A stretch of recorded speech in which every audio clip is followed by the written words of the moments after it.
அடுத்தது, இந்த கழுத்தெலும்பு தேய்மானத்தினுடைய தேஞ்சு போச்சுங்கிற அறிகுறி எப்படி காட்டும் தெரியுங்களா? அடிக்கடி கழுத்து வலி வரும், அது வேற. சொடக்கெடுக்கும் போல தோணும், அது வேற. அதை தாண்டி தோள்பட்டை, கை முழுவதும்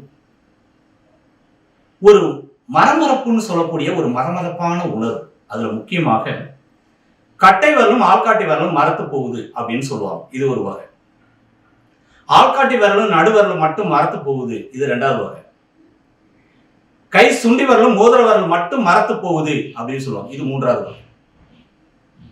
இல்லையா? இப்ப கழுத்தெலும்பு தேய்மானத்தோட அறிகுறி கை விரல்களில் மரமரப்பை ஏற்படுத்தும். ஒரு சிலருக்கு கை ஃபுல்லாவே மரத்து போகும், இது ரொம்ப அதிகமானுச்சுன்னா. ஓகே. இன்னும் ஒரு சிலருக்கு அதனுடைய ஆரம்ப அறிகுறியா இன்டர்னலா சில நரம்புகளுடைய வீக்னஸ் என்ன செய்யணும்னா, கை விரிப்பாங்க. மடக்க சொன்னோம்னா மடக்கி, விரிக்க சொன்னோம்னா எல்லா விரலும் வரும், நடுவரல் வராது. இவங்களா எடுத்து விட்டா வரும், இல்லைன்னா வராது. இதுவும் கழுத்தெலும்பு தேய்மானம் சார்ந்தது. இதுக்கும் இதே மாதிரி 4 விரல்களை கழுத்தில் வைத்து லெஃப்ட் டு ரைட், அதே மாதிரி முன்னும் பின்னும், அதாவது மேலும் கீழும்.